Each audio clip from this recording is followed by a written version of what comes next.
Okay, so here's the rant I've been meaning to do, and now I'm doing it after watching Quiet on Set. And I wanted to talk about family vloggers before this, but now it's all gonna be lumped into one video because I think it's the same theme of getting better at protecting children in the entertainment industry. Okay, and like I guess I'm more passionate about this than I thought I was. Because like listen, the entertainment industry is very hard to be in. It's a very hard place to be in. It is not the best for your mental health. Like it causes you to pick apart every single fucking part of yourself, especially physically. It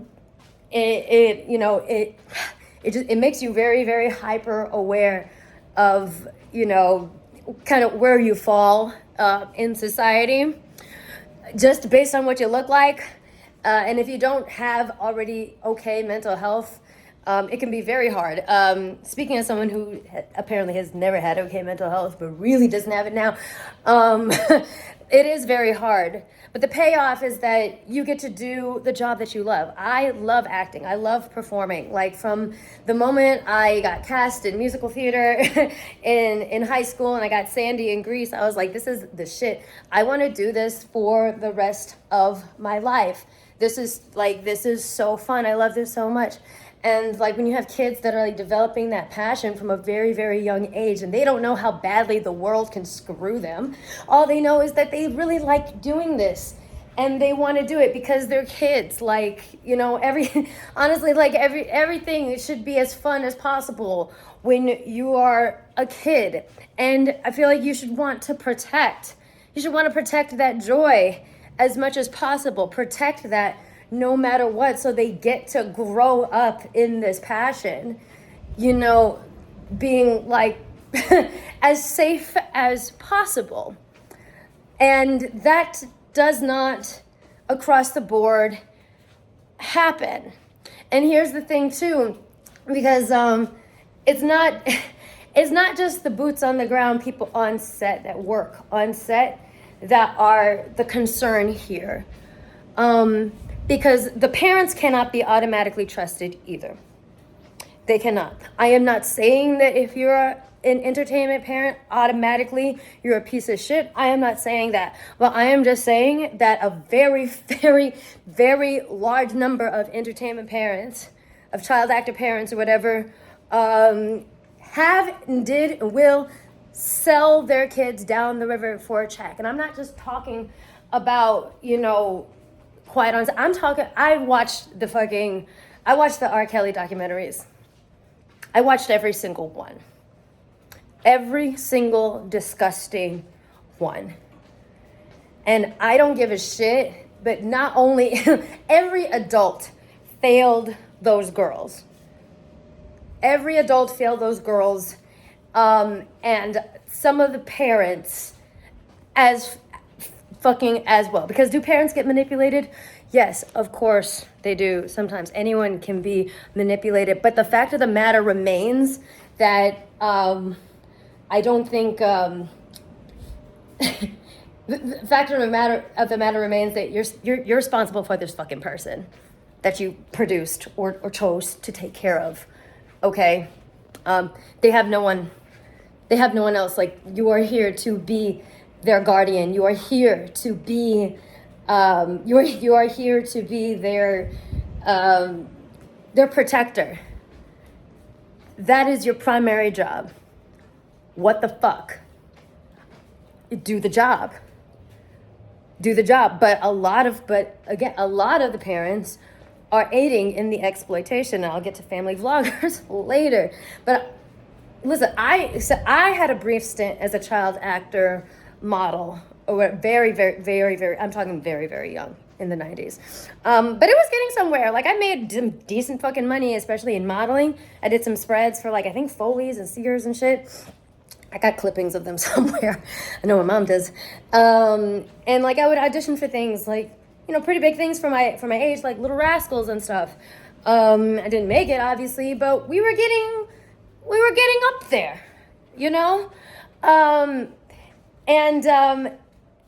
And I can't remember at what age my mom pulled me out, but she did pull me out.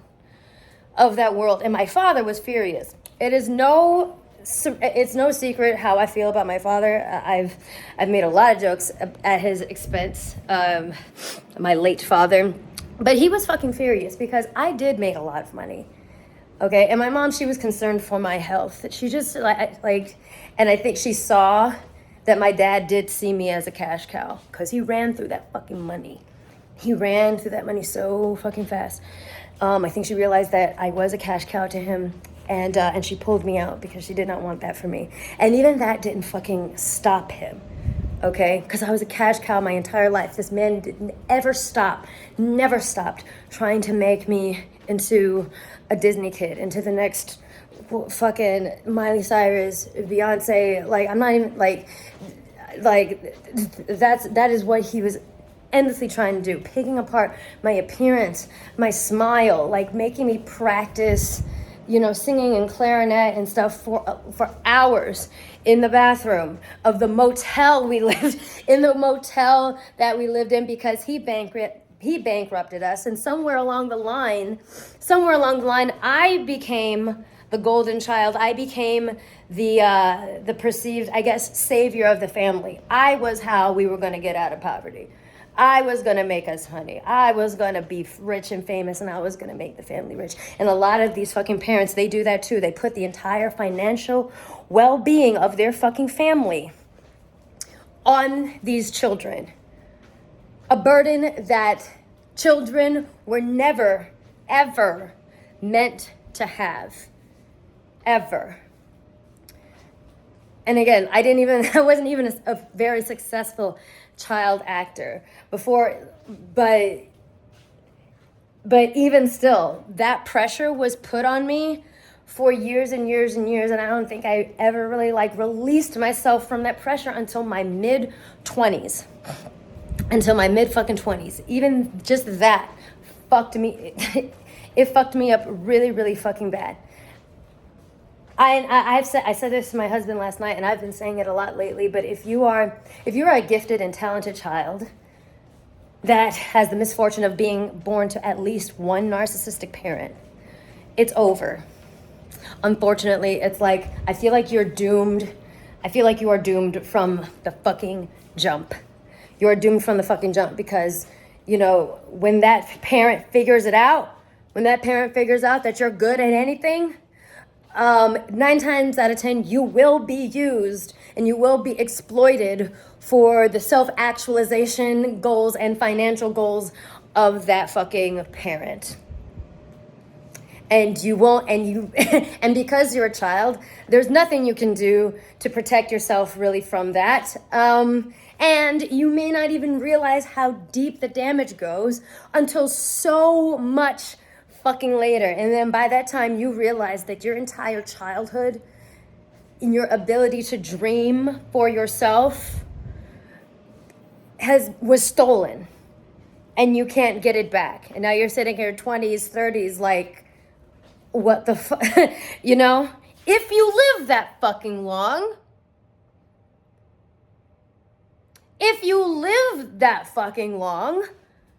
there's a reason that a lot of these kids fall into substance abuse problems and stuff. I was in the military and it was kind of normalized, but I definitely did fall into I definitely did fall into some substance abuse habits. Okay? That doesn't just pop out of nowhere because they're fundamentally bad fucking kids or some shit like that.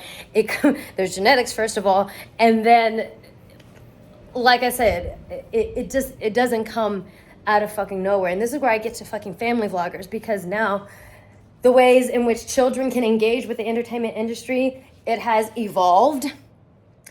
Because now you don't have to leave your house to experience workplace abuse as a child in the entertainment industry, as a performer child. You can just wake up and a camera is in your fucking face, because now we can do it from home. You don't have to go out and audition and everything to be famous. I'm fucking famous and I did it from my couch. A lot of us did it from our couch. I like to say that the TikTok boom of the pandemic, a lot of us fucking did it, and it it kind of showed like what is possible with social media if you are a gifted performer, if you are a gifted entertainer and have some rudimentary filming skills.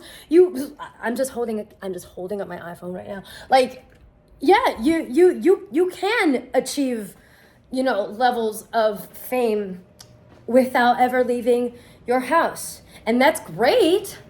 But again, there's a light and dark side to everything. And so now that's another fucking avenue for these parents who back in the day would have left their child with R. Kelly, who would have, who would have emotionally abused their kids on set, or just not protected their children on set. Now they can do it from home, because now the parent can get to be the parent, producer, director, makeup artist, just like I'm my own producer, director, makeup artist, cameraman.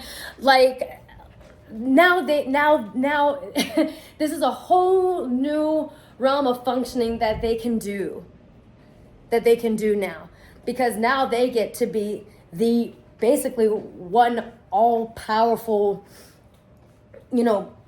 person on top that runs these kids' lives. And because they are their parents, there is like questionability. There's some questionableness as to what you can tell a parent to do, how you can tell a parent to raise their fucking child. But there's so many fucking accounts coming out of family vloggers just abusing their children in crazy fucking, Dateline documentary worthy ways in order to control their children and keep them fucking performing. They got them on, they got them on these crazy work schedules. And of course, like, again, I don't think child labor laws have really like caught up with how this is going. So it's like, if you're with your parents, are you technically working? If you're shooting, like, where does the line, where do you cross the line from like just shooting like silly fucking, videos like we used to watch on like America's Funniest Home Videos, where does it cross over from being just like, oh, cute documentation of our life, to making these children work? Because like I try to make like making skits and stuff and rants. I try to make this as, effortless and like easy as I can for myself. But my therapist has to remind me pretty often. She's like, what you do is work. Like what you do is work. You are writing, you are editing, you are acting, you are conceptualizing things, you're writing things down. When you go to fucking carpets, you dress yourself, you do your own fucking makeup, you walk the fucking carpet. That's a lot of fucking work to do. That is work. She always has to remind me that it's work, because I do downplay it, because it is entertainment, and I do fall under the umbrella sometimes, even though I don't like to, as of influencer, but I do have to, but it is work. And when you have a child doing it, that child is kind of working. And now they're being deprived of their childhood in different evolved ways that have evolved with the technology of social media. And so I don't know what the solution is, but these are, I think, things that really need to be kept. Like, they really need to be thought about, as we talk about like protecting children in the entertainment space. And like looking at things of like, are these parents putting the entire financial burden of their family on these kids? Like, is what they're doing fundamentally emotionally abusive? And I know that not every parent that, does content with their kids means harm, but oh my goodness. And then, yeah, I don't think that they mean harm necessarily, but but there are really creepy people on the internet. And so now there's like a lot of talk as to whether posting your kids online at all is A, necessary. First of all, it's not necessary, and B, even fucking safe. I think we've kind of come to the agreement like it's not fucking safe. And then there are and the extent to which parents will exploit their children and their children's behavior for likes, for views. I remember I've seen parents saying that they have children that are that are narcissists, and they're like, here is how I parent my narcissist child, like kind of talking as if they are, actually like a diagnosed one. There's narcissistic behavior. There's also, I guess, diagnosed narcissists, and it's like, but this is a child. They're like 2. They're like 2 or 3. And they're like, look how selfish he is. Look how, he has no regard for my emotions. I'm like, this is a child. Yeah, children don't give a shit about anything because they're children. What are you doing? What are you doing? Why are you just,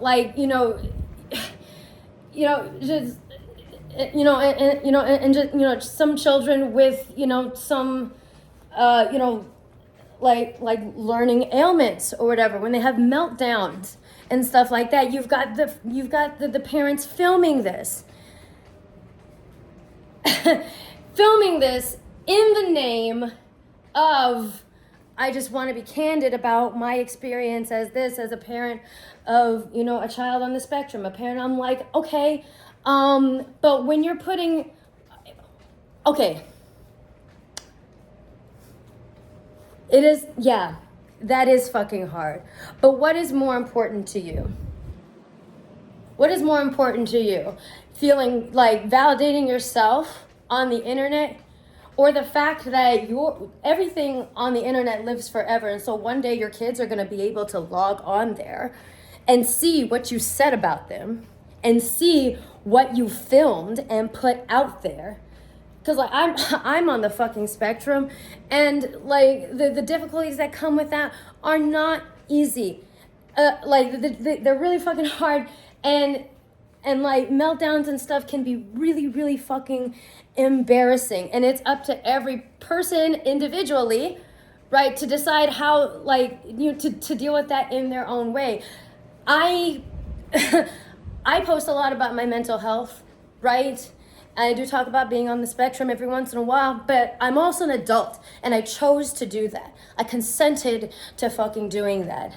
A 2-year-old, a 3-year-old, anyone that is not a fucking adult cannot consent to that. Cannot fucking consent to that. So again, it's like, what is more important? What is more important? And I think that really does come down, that's the question that it comes down to for a lot of these, family vloggers and shit. Family vloggers and just parents of child actors. At the end of the day, what is more important? How this child can benefit you, or that this child is happy, healthy, and safe at the end of the day? What is more important? Unfortunately, children being happy, healthy, and safe is very, very often is not the fucking priority. In an already exploitative industry that enables exploitative people and exploitative parents, that in days past, the way in which they would exploit their child might be a little fucking different, but now, because we have the social media reach that we have now, it's so much easier. It's so much easier. There are less gatekeepers, which is a good, there's less gatekeepers to the industry, which is a good thing, but also a bad thing when we're talking about this. Because it's just so much more accessible. Fame is so much more accessible and easier now. There is incentive for a parent that does not have their child's best interest in mind to exploit that child in a way that is daily and in their own home.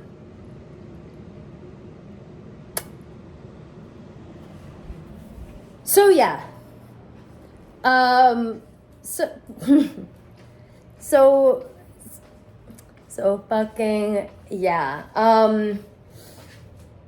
Again, I don't know exactly what the solution is, but I think these are absolutely things that we need to think about and like keep on holding people accountable for failing these children, whoever they are. And I just want to really make it known that sometimes, very often, it is the parents. You know, there are parents that have had their kids in the industry for a long time, and I think that they've done a pretty fucking good job at protecting their kids. Like, you can see, I'm not going to name names, but I think you can see by the way that their kids' career is going and still going, that they've done a pretty good job. So it is possible. It is absolutely fucking possible, but unfortunately there's just such a lack. There's just such a lack of like regulations and rules and laws and like safeguards to make sure that that's even happening. So yeah, like I don't know, like as an actor and as someone who has had a passion for performing since she came out the fucking womb, who's been a drama queen since I came out. It's wonderful being a drama queen, man. I love acting. I love it. I love it so much. It gives me such a rush. It makes me so fucking happy. It is a fulfilling job for me. And I think that any kid who is starting to realize that for themselves, they deserve to be able to grow up in that, in safety and peace, and to be able to enjoy that. They should be able to enjoy that and not have that fucking taken away from them. You know, I'm a classically trained clarinetist, jazz clarinetist. My dad made me hate it. Just the way that like I had to, perform and practice in order to earn his love. It's sitting right there, my clarinet. Can you see it? It's right. You see, it's sitting right there. I barely pick it up. I absolutely can. And I can get a new reed for it anytime I want, but I don't pick it up because my father ruined it for me. And it just reminds me of that pain. I can't play tennis anymore. I was talented in sports too. My dad fucked that up for me too. The verbal and emotional abuse that came just from like fucking tennis classes. I have a PTSD episode every time I tried to play tennis. Didn't understand why until we really thought about that. And so now it's literally a rule. I don't play tennis, okay? If I play tennis, we gotta be really fucking careful about it. I'm not saying I'll never play tennis again. Kind of made me hate basketball. Like, all of these things that I could do, he made me fucking do them. Because it was literally kind of just like playing slot machines. Which one of these is gonna get him money? Which one of these might get him money? Let's do all of it.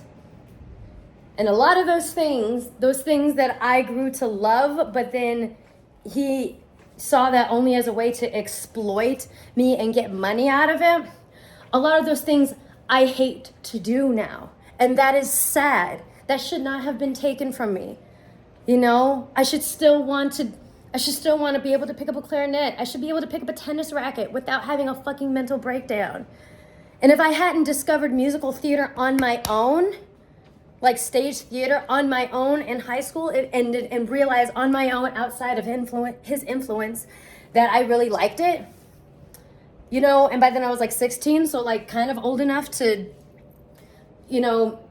start making some of my own choices, I wouldn't be here today. I would not have this channel. I would not be experiencing the success that I am now, because he would have driven me to completely hate the one thing that I know that I was born to do. No kid deserves to have that taken away from them, especially in the most violent and disgusting and vile of ways. And especially not because their parent doesn't have their best interest in mind. Things can still happen when the parents have their best interest in mind. But again, unfortunately, the way that a perfect storm can be created, for a child who is gifted and talented in a certain kind of fucking way is really, really sad. And it's not fair. It's really, really not fair. So I don't know. I'm running long, but I don't know. Maybe I'll talk about this. I'll be talking about this more.